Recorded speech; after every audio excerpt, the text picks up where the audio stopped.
No, I don't think it'd have to be professionally cleaned, but I do think taking time and some consideration for the new owners to have the carpets vacuumed and the floors mopped, countertops wiped clean, inside of the cupboards and drawers wiped clean really goes a long way.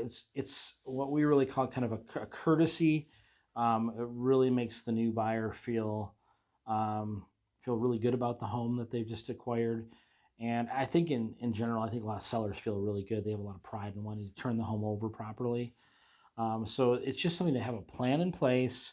Even if you bring family and friends over to do that, just everybody take a room, define the areas they're going to take care of, and then have somebody kind of do a sweep and just kind of go back through, make sure that that refrigerator's been wiped down and the freezer's cleaned out. The toilets have been scrubbed one last time. Those things will go a long ways. And again, courtesy is what it's really all about.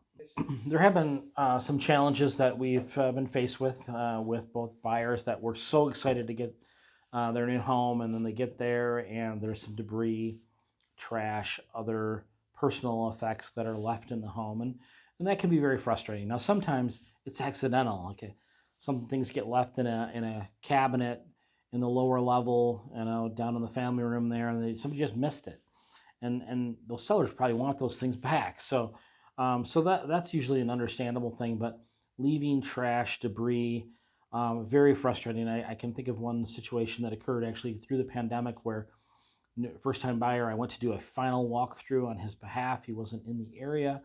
And when I walked through, the garage was full of debris. The yard was full of debris, even the front and back. And things that were negotiated in the purchase agreement weren't there. For example, washer and dryer were missing.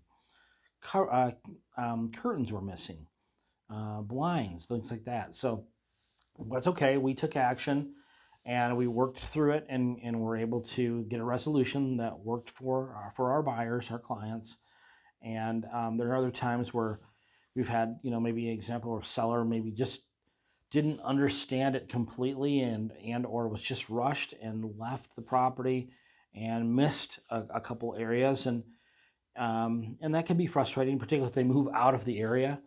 But we have ways of making sure that we can work through those things and resolve those amicably, and make sure that everybody feels good about it. We get to a win-win.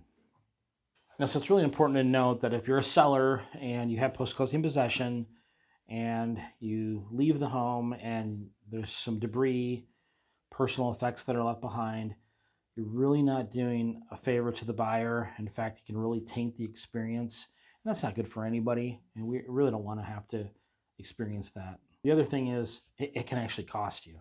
So we don't want to have to work through something like that could just really be deflating at the end.